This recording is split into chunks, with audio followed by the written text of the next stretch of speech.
A paz do Senhor, meus irmãos, que a graça e a misericórdia do Senhor Jesus seja com vocês.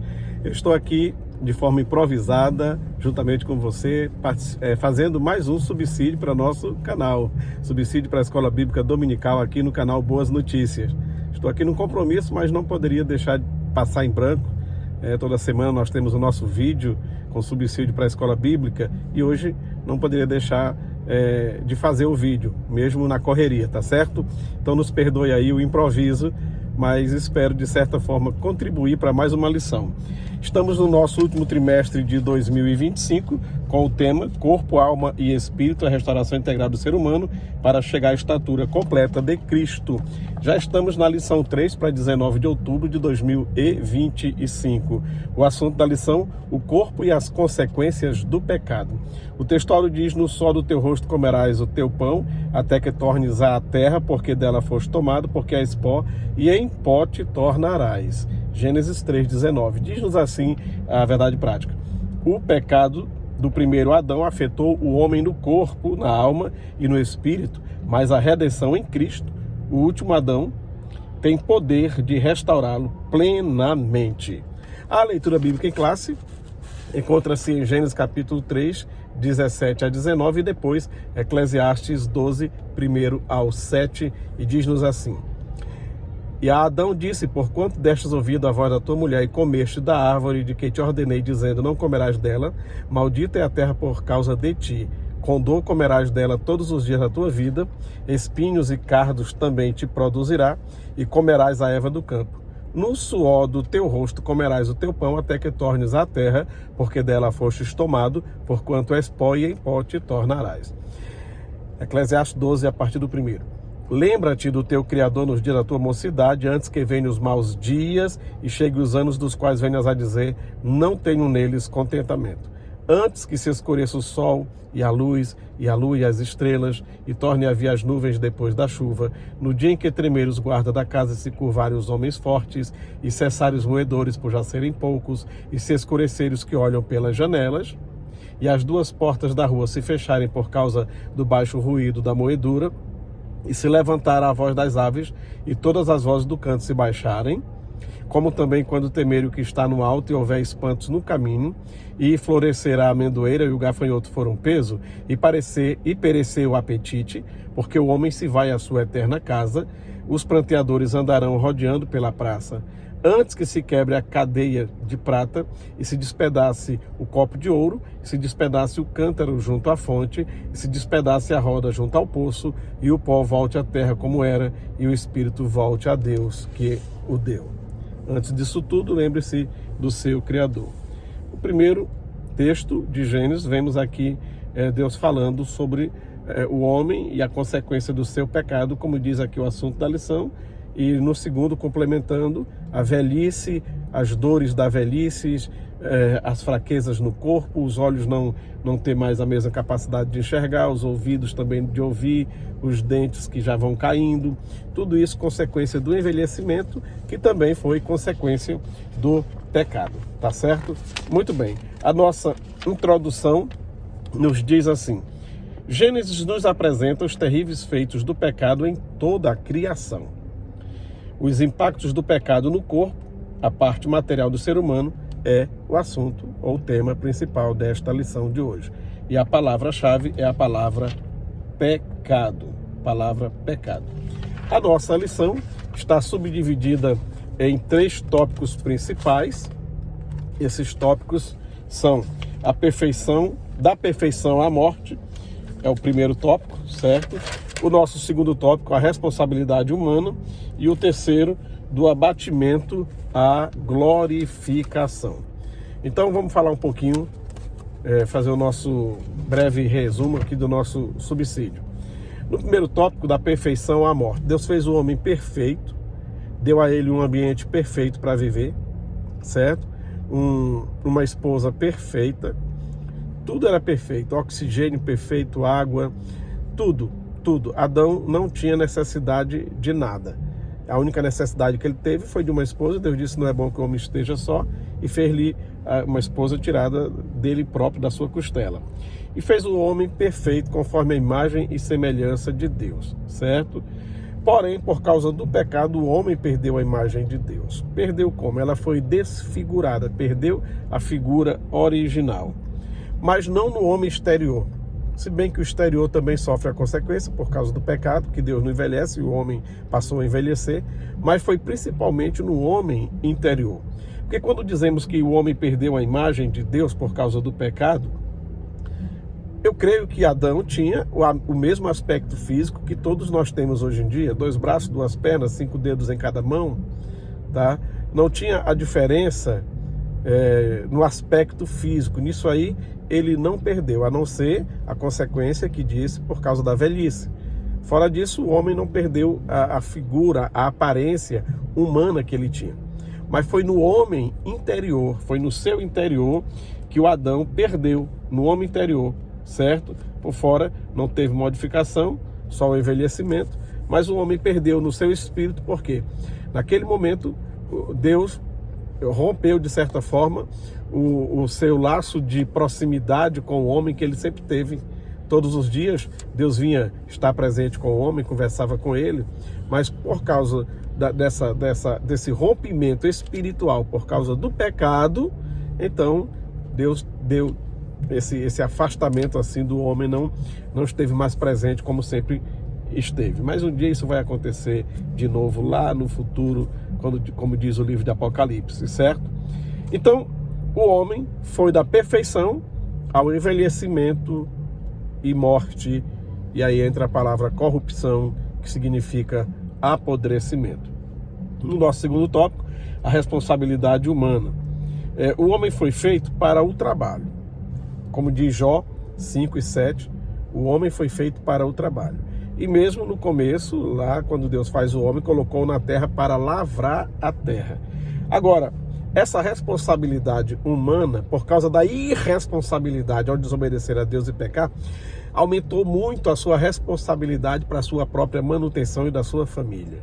Porque a terra foi amaldiçoada por causa do homem e passou a produzir algo que não estava no começo da criação. No começo da criação, Deus fez tudo em 6 dias, no 6º dia também fez o homem, Deus descansou no 7º, mas agora, quando o homem peca, Deus cria algo novo, que não estava no início. Ou seja, a última criação de Deus não foi o homem? Não. Depois do pecado, agora Deus diz para a terra, produza a terra abrolhos e espinhos e tudo mais, para dar trabalho para o homem.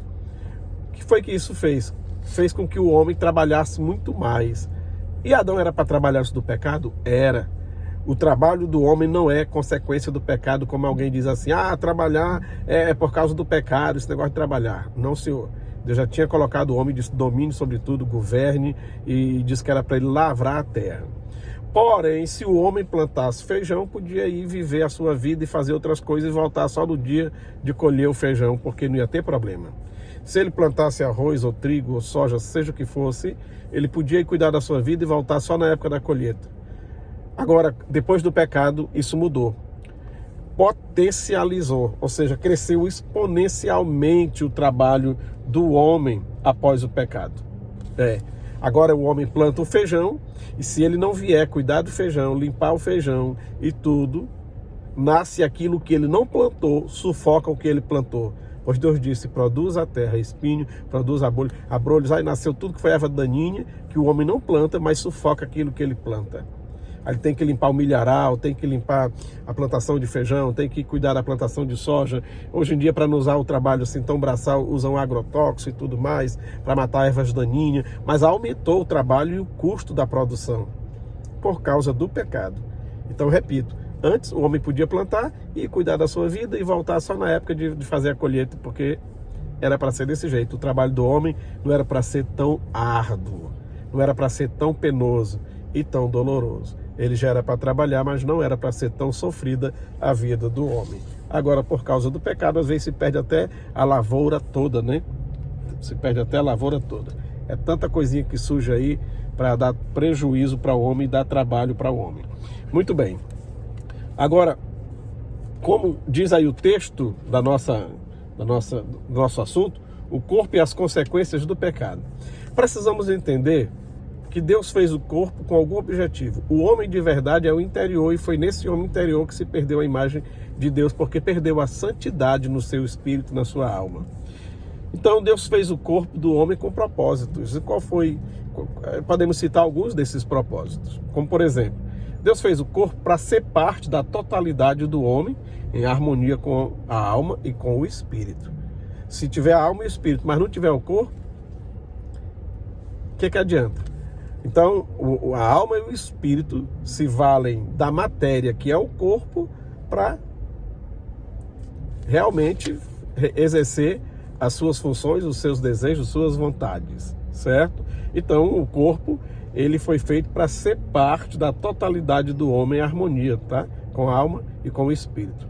Também fez o corpo para apresentar-se como sacrifício vivo na adoração racional, como está em Romanos 12 e 1, Paulo dizendo: rogo-vos, pois, irmãos, que apresenteis os vossos corpos como sacrifício vivo, santo e agradável a Deus, que é o vosso culto racional. Quando se fala em sacrifício, alguém diz, mas sacrifício, todo sacrifício é morto, tem que sacrificar o animal para poder fazer a oferta e tudo. Mas no nosso caso não. Nós fazemos um sacrifício vivo quando nós subjugamos o nosso corpo para não fazer a sua vontade, os desejos do corpo para fazer a vontade de Deus. Quando nós jejuamos, isso é um sacrifício vivo. Quando o corpo está cansado e pede cama, e mesmo assim a gente resolve ir à casa de Deus, participar no culto com os nossos irmãos, isso é um sacrifício vivo. Quando você poderia tirar o fim de semana para descansar, ir para a chácara, ir para a praia, e você resolve ir às bocas de fumo, e as periferias da cidade, entregar folheto, evangelizar, mesmo o corpo pedindo descanso, isso é sacrifício vivo. Então, o corpo foi feito para se apresentar como sacrifício vivo, santo e agradável a Deus. Então, através do corpo, nós fazemos um sacrifício de louvor e adoração a Deus. Não sacrifício para salvação, que esse aí Jesus já fez, tá? Muito bem. Deus também fez o corpo para ser símbolo da unidade da igreja. Quantas vezes a igreja é chamada de corpo, né? Corpo de Cristo. Jesus é a cabeça e a igreja é o corpo, o corpo. Então você vê o corpo sendo usado como símbolo da unidade da igreja. Pessoas de vários lugares, de várias etnias, de várias nações que se convertem a Cristo e todos se tornam membros de um mesmo corpo chamado igreja. E nesse corpo, cada membro exerce as suas funções e seus dons diferentes, mas tudo para a glória de Deus, como está em 1 Coríntios, no capítulo 12, você pode depois ler o capítulo 12 todinho de primeira carta de Paulo aos Coríntios. Também, Deus fez o corpo humano para que a gente faça a vontade de Deus através do nosso corpo. Por meio do corpo podemos realizar as obras de Deus. E podemos fazer bem feito ou mal feito. Agora, quem faz mal feito está fazendo relaxadamente. Precisamos fazer bem feito. É através do corpo que nós evangelizamos, que nós levamos a cesta básica para um carente, que a gente impõe as mãos sobre um enfermo. Através das nossas mãos, nós cuidamos dos nossos afazeres, do sustento da nossa família, mas também é com o nosso corpo que nós fazemos a obra de Deus, certo? Hoje, a boca de Deus é a nossa boca. As mãos de Deus são as nossas mãos. Os pés de Deus são os nossos pés. Às vezes alguém diz assim: ô Senhor, vai atrás dos perdidos. Não, quem tem que ir atrás agora são os nossos pés. Ô Senhor, levanta os abatidos. Não, agora é a gente que tem que ir lá e ajudar o que está caindo a se levantar. Agora a boca de Deus é a nossa. Nós que temos que proferir para a palavra de ânimo, de conforto, de alegria, de paz, repreender o demônio e pregar a palavra. Muito bem. Também o corpo foi feito para ser templo de Deus, como está em 1 Coríntios 6,19, que somos templo de Deus. Não vou me ater muito sobre isso, porque na lição 4 vai ser falado isso melhor na próxima lição, tá? E também, o corpo foi feito para que o homem interior, que é o verdadeiro eu, possa interagir com o mundo exterior. Se não tivesse corpo, só tivesse alma e espírito são invisíveis. Como é que eles se relacionariam com o mundo exterior? Por não ter a matéria, como abraçaria, como beijaria, como conversaria com alguém, como se viveria em sociedade. Então, nesse caso também, Deus fez o corpo para que o homem interior possa interagir com o mundo exterior, tá certo? Muito bem. Aqui na conclusão da nossa lição, diz assim, ó, na conclusão: apesar de todo o abatimento e sofrimentos que experimentamos em nosso corpo, como consequência do pecado de nossas próprias transgressões em Cristo, temos em nossas próprias transgressões, em Cristo temos a certeza de uma redenção completa, conquistada por sua obra perfeita na cruz do Calvário. Ele nos dará um novo corpo eternamente transformado e saudável, como está em Apocalipse 21, 4-6 e depois 22 e 2. Amém? Obrigado pelo carinho de assistir, que Deus os abençoe. Uma ótima aula no domingo. Você, aluno ou professor, esteja lá, esteja presente na escola dominical, crescendo na graça e no conhecimento. Você que veio até aqui, muito obrigado. Curta, comente, compartilhe. Faça aí o CCC, curta, comente e compartilhe. Se inscreva no nosso canal. E a gente se encontra no próximo subsídio, se Deus quiser. Um abraço para todos. A paz do Senhor.